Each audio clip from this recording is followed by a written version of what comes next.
Well, I want to say hi and welcome to everyone who's here today for our first of a summer series panel that we're calling State of the Industry. This particular one, to start us off, is called State of the Job Market, because we know that's of interest and concern to a lot of people, and we're going to dig into that today. My name is John Fracchia from Career Services, and we're here with a panel of people who work in hiring.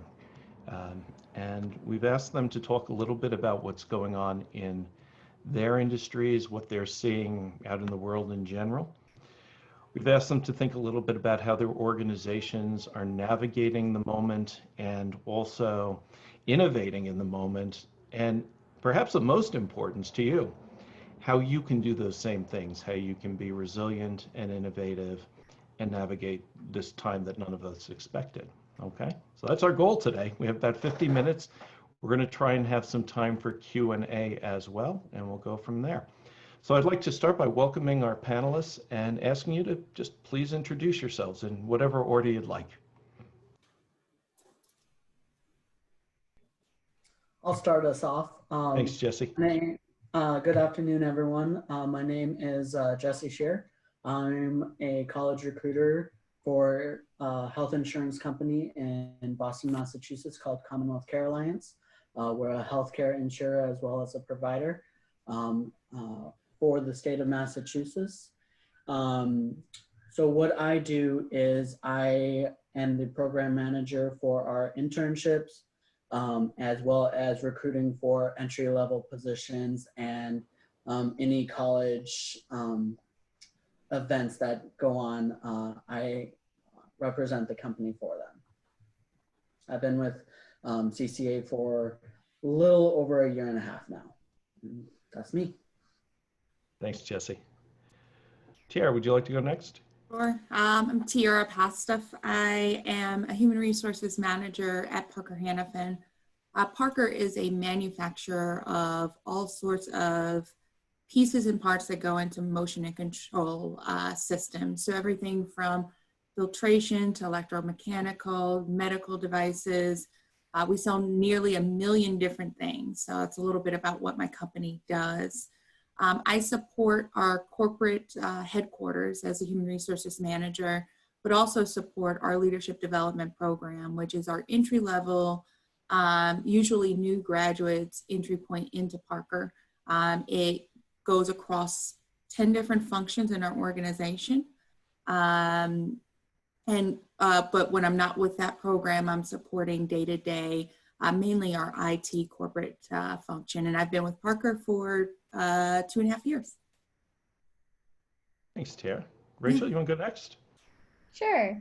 My name is Rachel Yeloff. I graduated from IC in 2018, so rather recently. I started my career actually at Brown University. So I work here in the Human Resources Department, specifically for their Division of Biology and Medicine, which also includes their medical school. So our department is it's actually quite small, but we also liaison with the University Human Resources Department. So we have a big connection to the university itself, but my individual role is basically assisting with recruiting and hiring needs for various departments within the division. And I coordinate, I communicate with a lot of different managers so that whatever hiring needs that they're asking for, we follow through on. And I assist with new hires as they get onboarded with the new employee orientation that we have, and also a few other events such as our roundtables that we discuss with managers what's going well, what's not going well in their departments. So it's a pretty multifaceted role, and I pretty much help coordinate a lot of the tasks involved in our department. Thanks, Rachel. Adam, would you like to share a little bit? Hello. Sure. This is Adam Forbes. Good afternoon, everyone.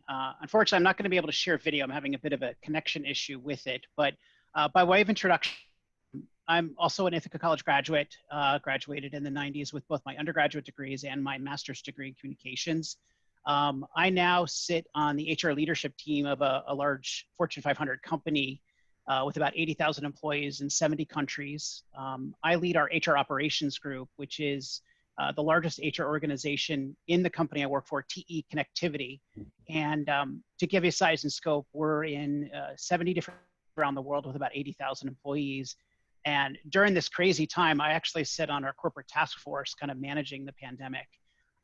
In parallel to running the operations of HR, I also oversee our talent acquisition efforts. So, happy to talk about and answer questions around how we're hiring around the world, how we're dealing with it, and how we're addressing what's going on. Because even in today's craziness, we're still actively hiring both at the undergraduate level and the professional level. And, there's some interesting ways that we've had to adapt and adopt, which we'll get into today. But great to be here and great to see fellow alums and students. Thank you, Adam. So I guess the first question that I wanted to ask you is if you could tell us a little bit about how COVID-19 has impacted what you do.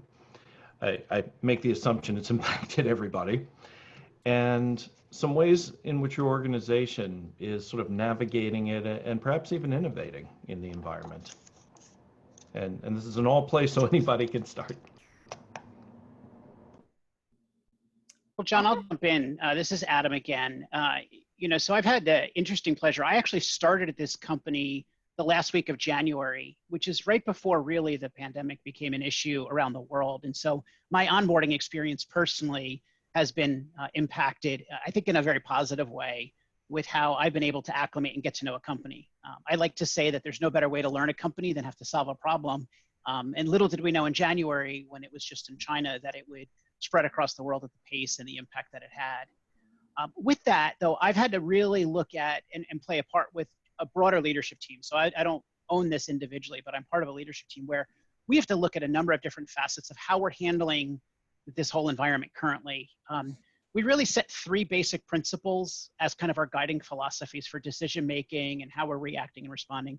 First is we put a lot of focus on employee safety. So we're spending a lot of time thinking about how do we ensure employees, if they're required to work in a manufacturing environment, what we call essential, because we are an essential business, how do we make sure they're secure, that they're protected? And then for those that had the ability to work remotely, how do they actually become productive and be able to do that in a safe way as well? So real big focus on employees. That also encompassed how we hired employees, because during this period, actively recruited.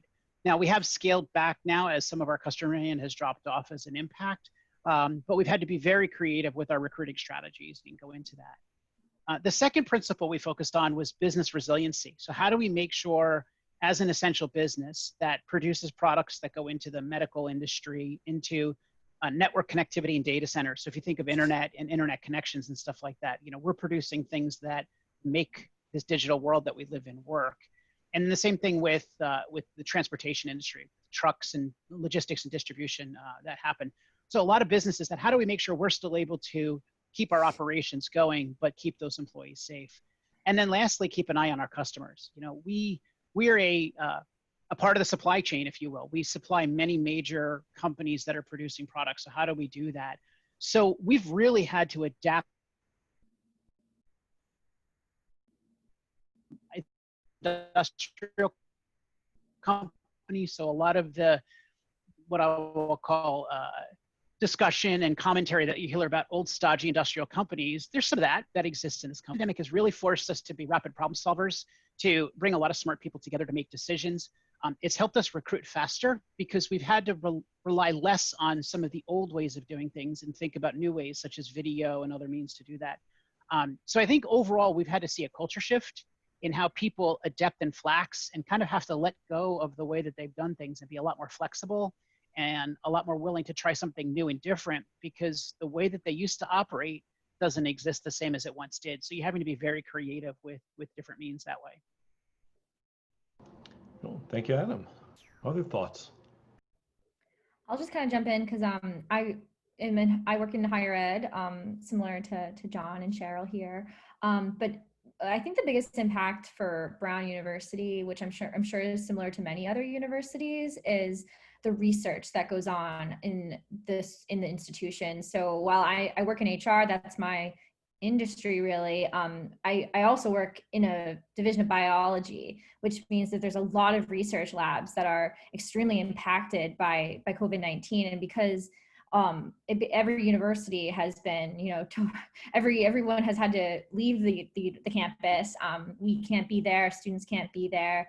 That has definitely had a strong impact on the research, I think, that's going on. So our first and foremost priority is actually to get those labs up and running if at all possible. So there's a lot of work being done actually to get that initiative going. I'm not directly involved, but I know that there's a lot of people coming together to figure out how we can solve all these big problems. I do think that the university also, while our hiring has been it's changed. It's been different.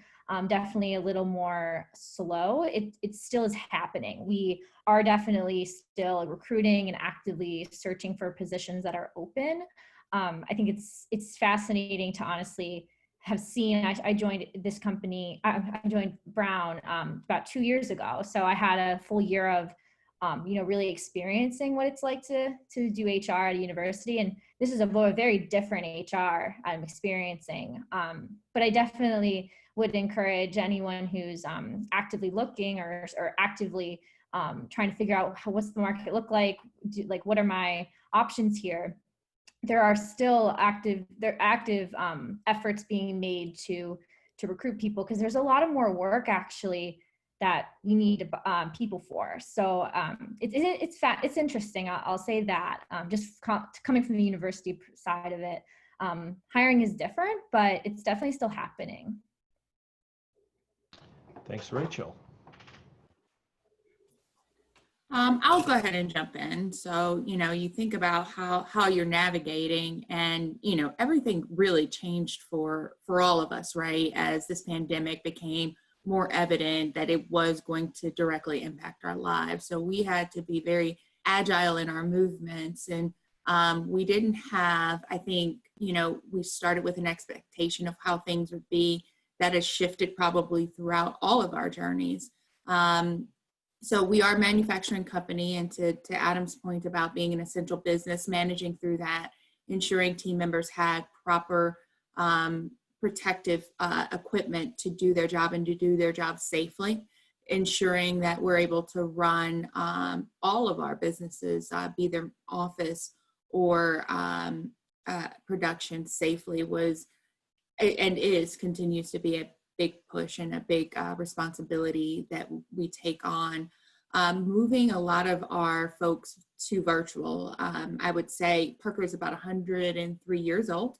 So a very established company that traditionally likes to have people in the office and has kind of built a lot of kind of cultural norms around having people in. So we had to quickly shift from my corporate headquarters standpoint into having people work remotely, managing through having people have the technology available, having Zoom, and ramping up quickly to answer those questions.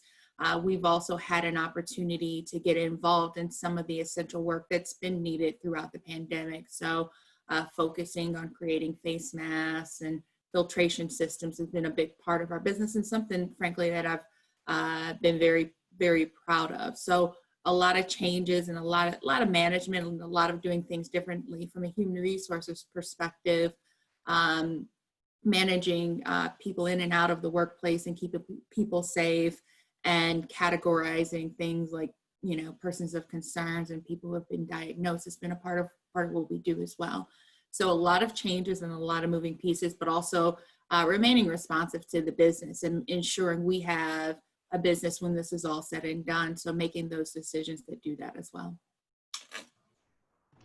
Thanks, Teaira. And so CCA, even though a lot has changed, a lot hasn't at the same time.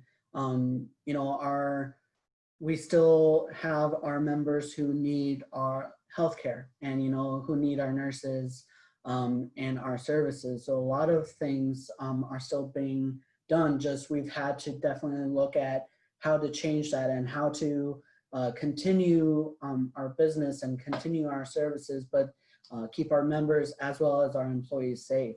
That's definitely been a huge portion for us.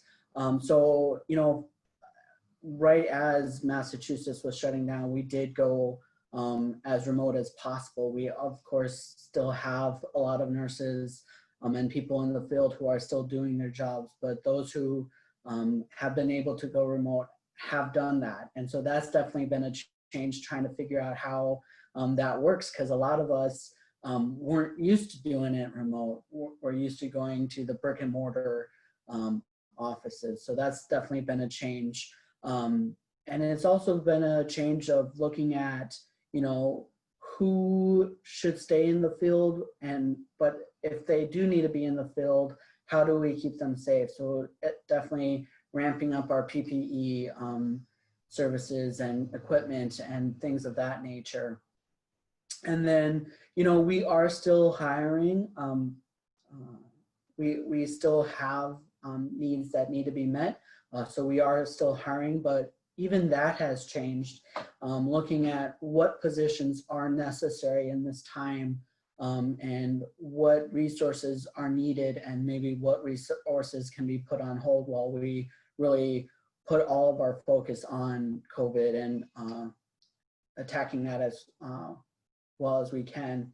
So we are still hiring, but even that has changed. And you know, we've taken our new employee orientation remotely, and so that's been a challenge, trying to figure out the logistics of that and everything like that. So it's been a challenge, but also a very great opportunity for us to see how we can attack these different obstacles and still work as a community and as a company, taking care of our members who rely on us for healthcare and for who rely on us to get the essential services that they need. Thank you, Jesse. And it gives me great pleasure to welcome our fifth panelist, Eric Hartz, who is in the education space. So Eric, thanks for being here. And I'd like to just ask you to introduce yourself to folks. And well, the question we were just talking about was sort of how have organizations navigated the COVID-19 world, and in what ways were they innovating? And if you wanted to speak to that a little bit, we'd love to hear it. Thanks so much. I'll unmute myself. There we go. Doesn't do any good on mute. I learned that a long time ago on Zoom. Me too. Me. I am so sorry that I'm running a little bit late here, as everybody, but I try not to be late to things, so I really apologize. So just a quick of who I am. I've been in the education field for over 25 years, some private, some public. I've taught every grade from preschool kids, 2-year-olds, all the way up through coached college football.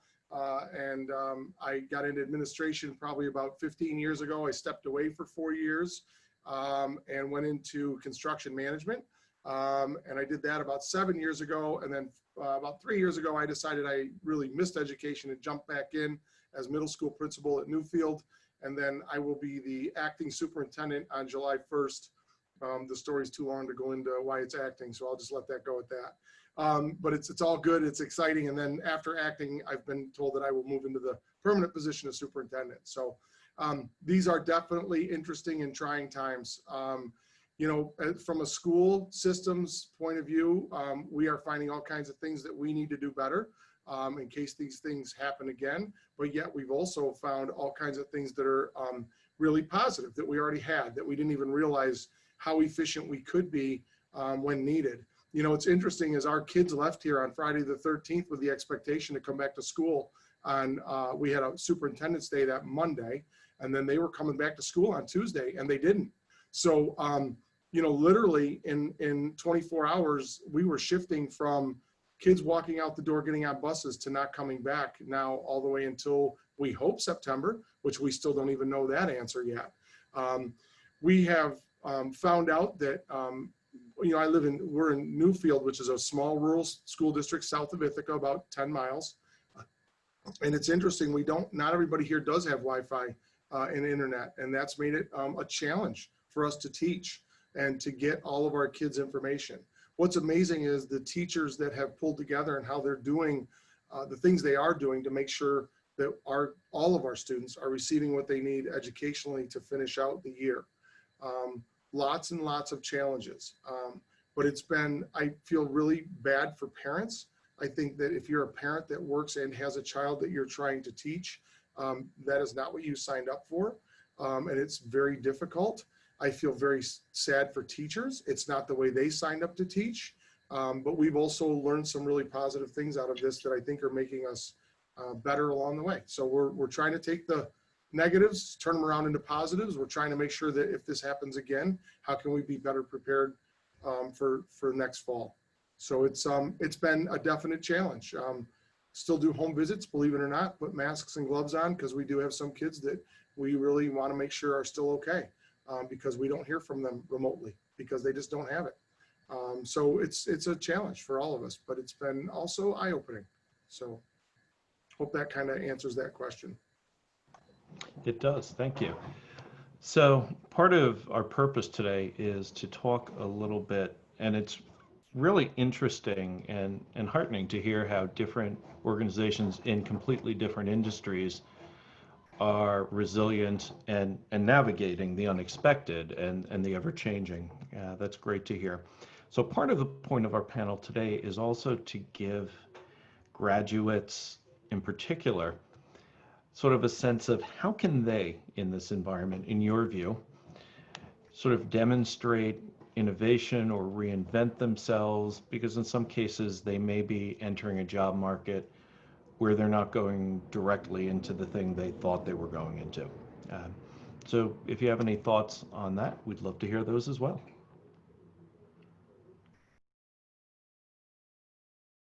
That's a big question, so Yeah. you meant to think about it. I don't mind chiming in. I think the education field's a little different, only from the standpoint of really, certifications of what you need to teach and be a teacher. So there are some jobs you can go to and don't have to have that specialty certification, right? So, but when you come into teaching field right now, so that makes it a little bit different. Here's one of the things that I've been talking to a lot of graduates. So I have, along my ways, I was a high school principal for 9 years, and I still have contact with kids. And I just coached one of my former students who just graduated, just kind of coached her through getting a job. It's not the job she wanted. It's not the school she wanted. But what I told her was, at this time and day and age right now, beggars can't be choosers. And if you're being offered a position in a school district and the salary was very, very competitive, you need to get started at your first job. You need to be careful how choosy you become. Because right now in schools, I don't know if you're all aware, but budgets are very, very tight, and we are cutting more than we are hiring. All of our people that retired, we did not fill those positions. So we didn't cut anybody, we just didn't fill the people that were retiring. And luckily, knock on wood, we haven't had to make any cuts. But so for teaching field right now, I'm kind of coaching some people along, and I think you can relate this to the business world as well. Sometimes you have to get into a job to get a start, and it may not be exactly what you want or exactly the field you want to be in, but there are always opportunities and things within those jobs that you can take and relate to another job, another field, or take with you, pluses and minuses. Sometimes we learn more from the negative than we do the positive. I know I have. Some things I've said along the way is, boy, I'm not going to do that when I become a principal, or boy, I'm not going to do that if I'm a teacher, because there are some things that aren't done correctly. So my encouragement would be, you also don't want to take a job that you're absolutely going to be miserable and hate. So you don't want to be there just collecting a check, right? That's not the best thing either. But I do think there can be a happy medium. And this young lady that I just got done working with and talking to, she is extremely happy she took the job after thinking about it and working her way through it. And it took a couple days, but it was an opportunity. And I told her, you just got to be careful how many jobs you turn down, because there's just not a lot of teaching jobs right now. So, and I think that might relate to the business world, although I think it could depend on what part of the business world you're in too. So I think there's some different areas of the business world that there's still lots of jobs in, and people are looking, but then there's other places that not as much. So hopefully that maybe helps a little bit. Yeah, Eric, this is Adam. I could build on that a little bit in the public sector, or the commercial sector in a publicly traded company. So I also happen to have a son who's graduating college this year. And so I've he's been fortunate to have his dad as a personal career counselor to some degree. And a lot of what you just said is true. As I've coached him and a lot of his friends, it's, don't be as picky as you might once have been. The ability that you described is important. Gain that experience, gain something that's relevant. What I've also told them is they're not making decisions, and you're not making a decision as a graduate that's going to be the job for the next 25 years or so, you think. You got to be comfortable making a decision that's a 2-year decision or an 18-month decision that, who knows, you might actually absolutely love it and want to continue to do that. Or you might learn about yourself and say, gosh, I never want to do this again, but you can change directions, but get some meaningful experience. The other thing that I've shared with some grads, and outside of my son's group, I also do some just coaching and counseling with friends and family types of stuff, is, and John and I have talked about this recently, because I think it's important as well. I think given during current times, it's easy to become the victim and say, oh, there's nothing out there. I'm just going to sit at home, play video games, or I'm not going to do anything with my time. And you kind of just waste it away on the couch or do nothing. My encouragement to folks is find something with purpose to do, whether it's volunteering, whether it's helping out, doing something with your time, even if it's small, it gets you some sort of engagement and interaction outside of just doing nothing. And no, it may not be your career choice. No, it may not be what you aspire to be professionally, but it's something to challenge your thinking versus being stuck behind a video screen or just watching TV all day. That I think it's important to find something with purpose to fill some of your time, so that you can then also carve out other time to actually focus on your job search.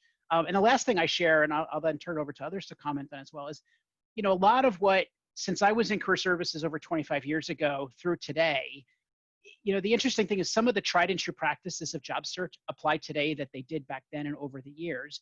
It's just done in a different way. When you think about networking, your resume, how you interact with professionals and communicate, now you're just doing it digitally more so, whether it's through LinkedIn or through Zoom or video interviews or exchanging information over emails and such, or for that matter, even text and FaceTime, a lot of those things. So I always encourage folks that practice and polish yourself to use new technologies. I think that's actually a strength of this generation coming out of school, because it's second nature for them. That today's, like my generation and older folks, may not be as comfortable with the technologies, but certainly today's college graduates should be. And I think it's a great opportunity to showcase what you can do versus hide behind it.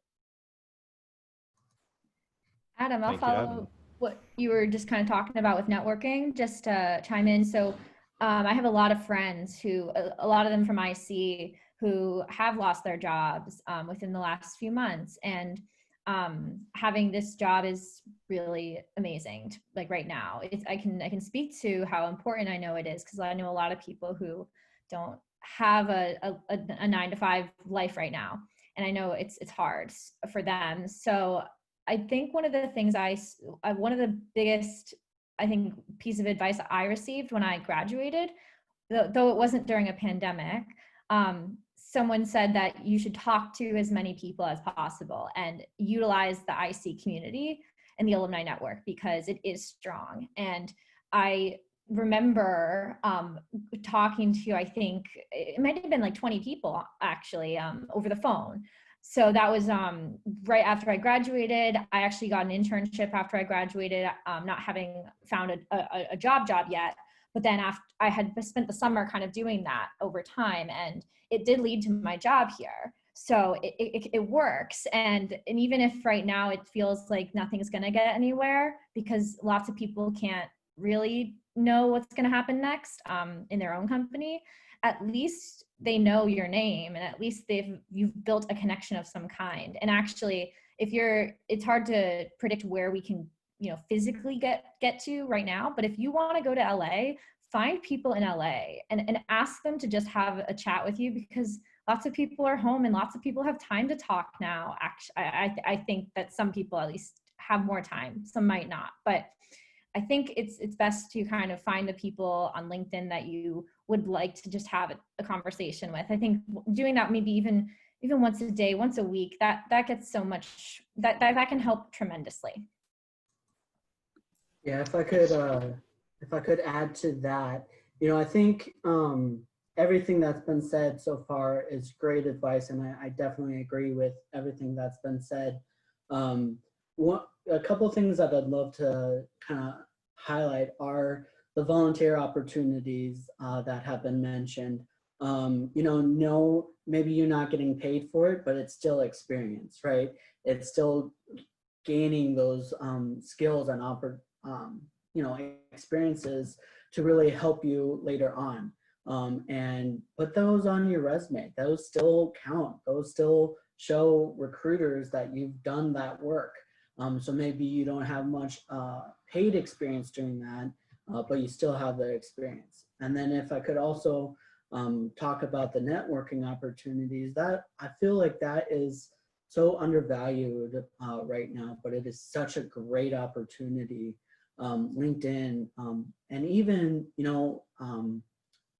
there's so many people that you have connections with that you don't even know, right? Through your professors, through the career services, all those different people, they also know people, right? So maybe you don't know anyone in the industry that you want to go to, but I guarantee you that you may know someone who does.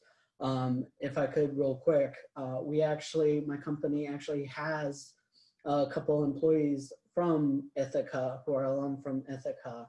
And we actually had a student reach out to her professor, and her professor knew actually my CEO. And so we got connected that way, right? And so she interviewed with us, and she ultimately decided not to accept the job with us, but she interviewed and we were very interested in her for that.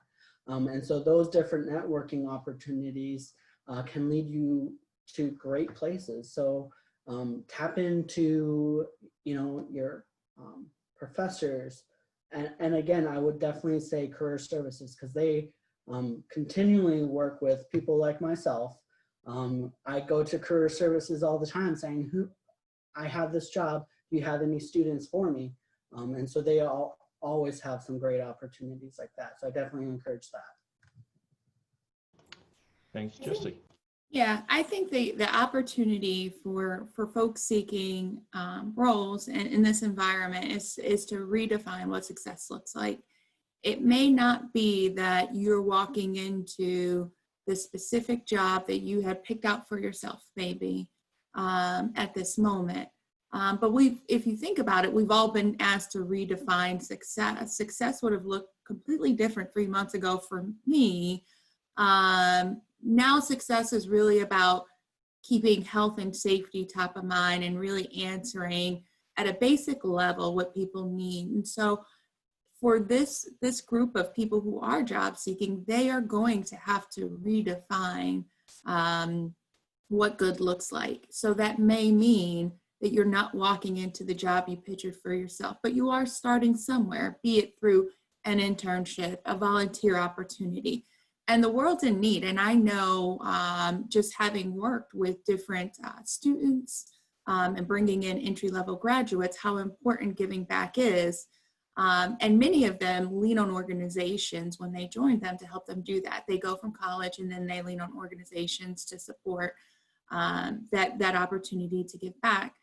You may have to take that opportunity on yourself, and we're in a world in need. So I just encourage people to kind of redefine success, look at things differently, because we're all living in a different scope, and find something that works for you, but do something. Don't just wait for, they're not gonna be knocking, they've never knocked on my door with the job, so I don't think they're coming to yours. Do something to better yourself.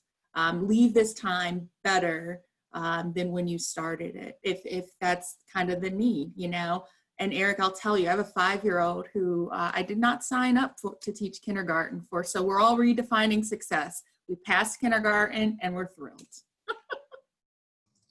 Teaira, if I could comment, they didn't come knocking on my door either, so I think that's a great example. So you definitely need to go out there and do it yourself. I'd like to reiterate that too. And yes, let me tell you, I have a whole new appreciation for people working with young children at home. I really do. A couple of my teachers have been great about talking to me about it as they're trying to teach both at home and the kids that they have here. So yes, I totally get where you're coming from on that. You do bring up a really good point though.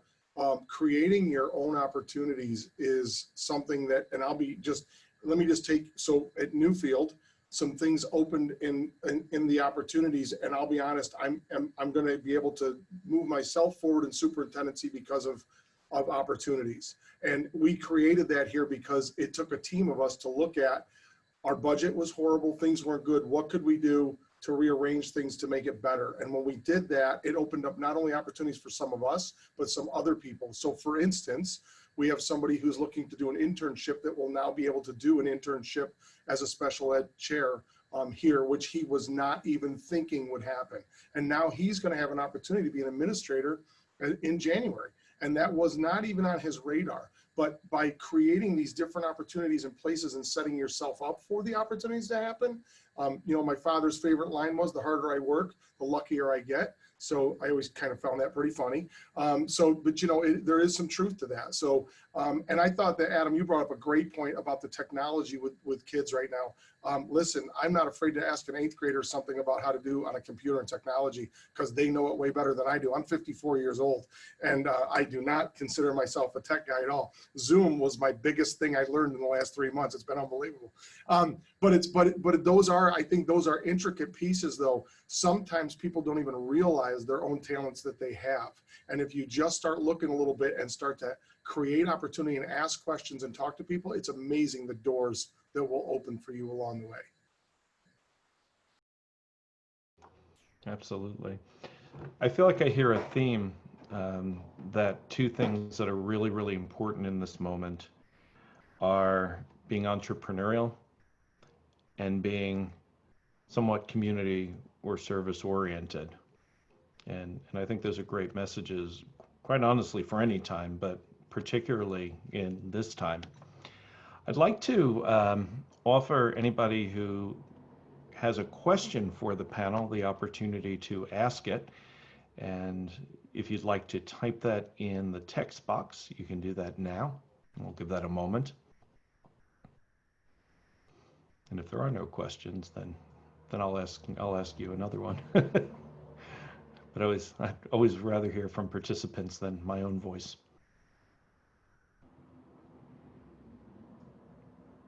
I feel like we need Jeopardy music.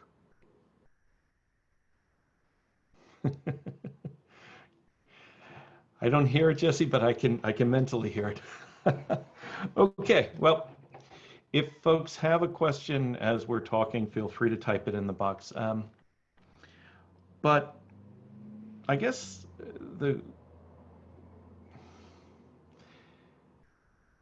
if you could look at your career now, where you are and everything you've accomplished, and you could talk to your younger self heading into the job market, whenever it was for you, what would you tell your younger self?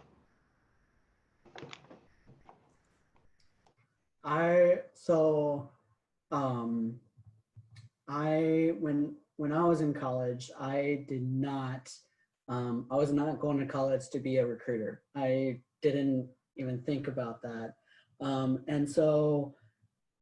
But through different opportunities and through different decisions, through different, organizations, I became what I am.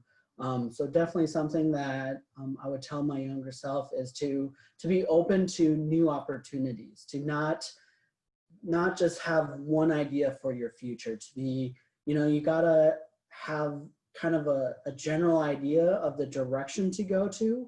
But once you have that kind of general direction, be open to new opportunities, be open to new venues, and just don't have one idea for what your life is going to be in 20 years, because so many things change in those years.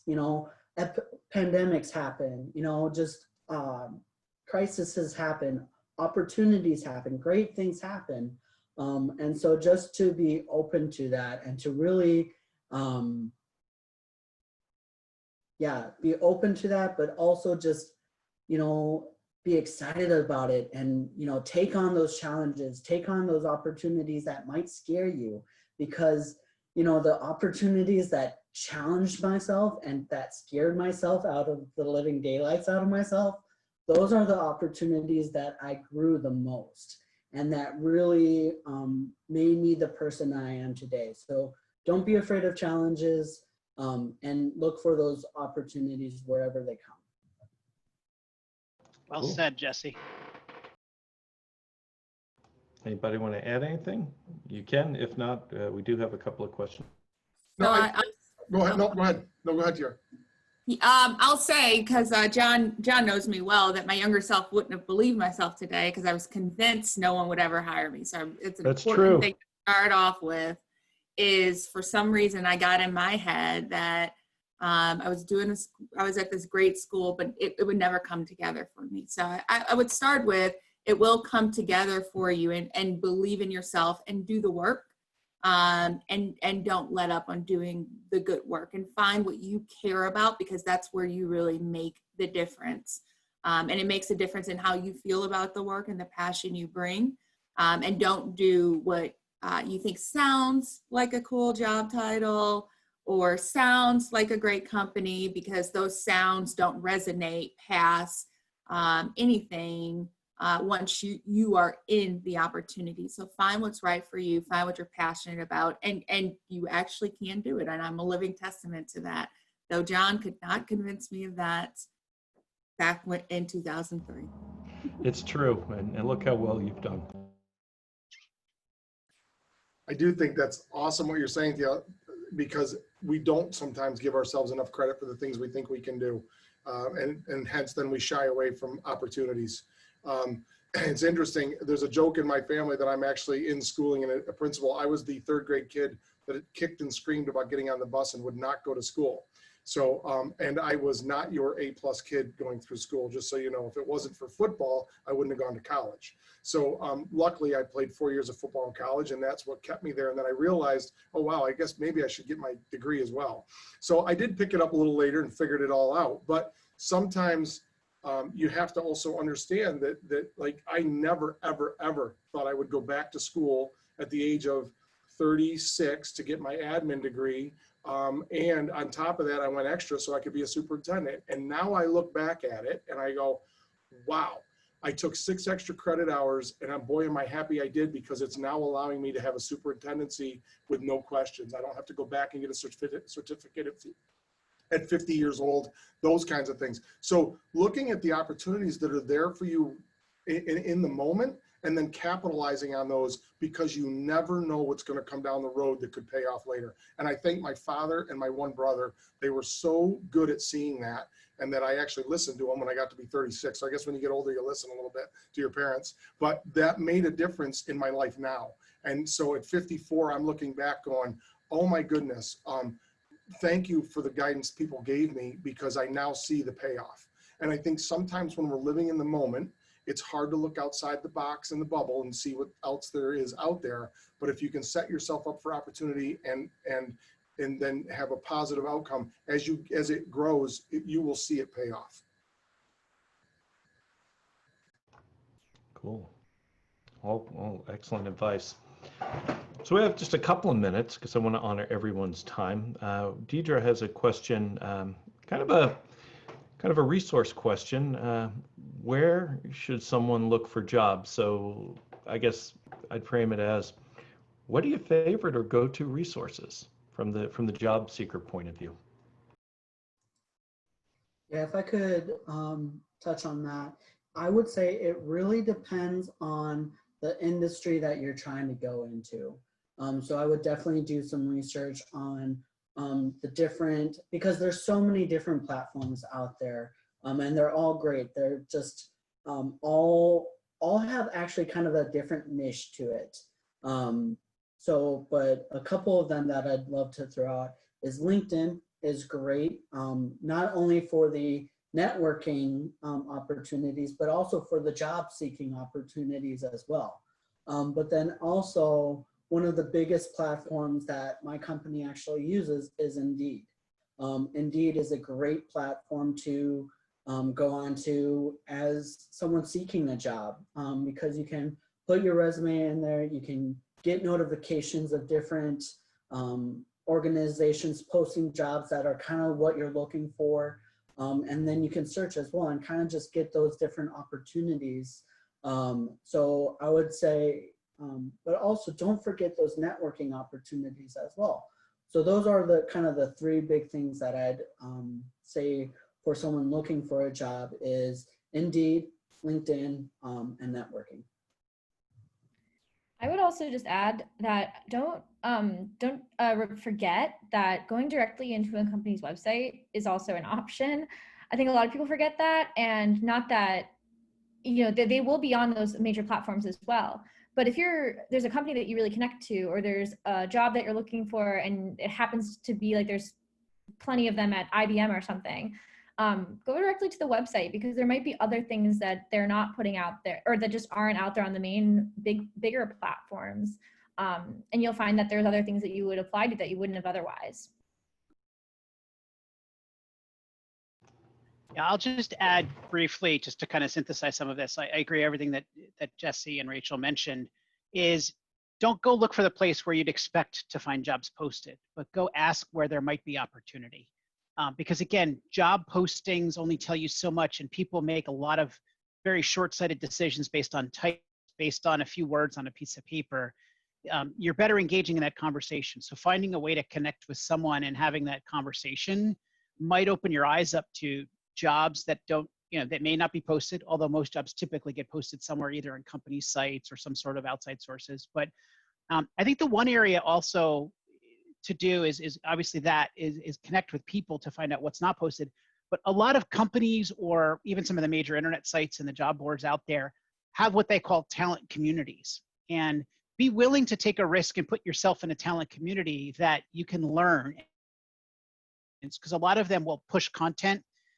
They'll not only share with you job opportunities, but they'll share with you things that are going on in industries, or things that are going on with certain technologies or such, that you can actually start to learn about other people. You get to learn about new technologies, new products, new ways of working, that those will open your eyes up to other people to network with, other companies to think about, other job opportunities that you might not normally see without you actively going to find them. It's actually, they come to you because you're part of those talent communities.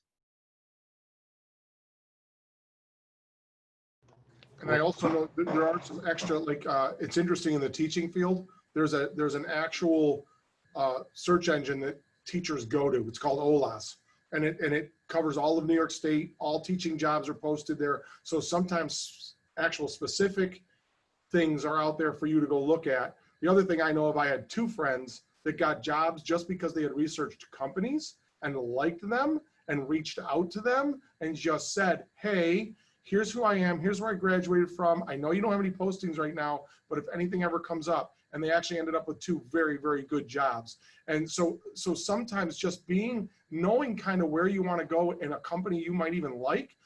Hey, if people are going to reach out to me and ask questions about who we are and they like us, I'm going to certainly take a look at who they are. So sometimes just opening that door in different ways. Yeah, if I could just touch on what Eric said, because I definitely agree. There's so many times that we get resumes and they're such great resumes. They have the great experience, but we don't have any particular job open right now, right? But we want to capitalize on that talent. So we ask them to come in for an interview, and after talking with them and figuring it out, sometimes we actually create a job for that person. Or maybe, maybe we won't be able to do that, but, after meeting with you and everything like that, we'll be on the lookout for any future opportunities that come up. And that when they do come up, we're like, oh, that person was great. They'd be perfect for that. So we do that as well. So I definitely agree with what Eric just said. So I think that brings us to our time. And I want to say thank you so very much to Teaira, Jesse, Adam, Rachel, and Eric for being a great panel. And it was great to hear both perspectives from diverse fields and yet a lot of common message across disciplines, right? And so thank you for that. I loved hearing how things related across fields, and that was great. We appreciate that. For any grads or students watching this, I want to do a shameless plug and remind you that Career Services remains open. We're doing it virtually like we are today, but we are here to help you, and all you need to do is reach out to us, ask for an appointment, let us know you need help, and we're glad to help you with that. That goes for alumni as well that might be watching this. We work with alums too. All right. So again, thank you, and I wish everybody a good Wednesday. Thanks, John. Appreciate it. Thanks so Thank much. you. Take care. Thanks. Yeah. Take care, Bye, everyone. everyone. Thanks, Sean.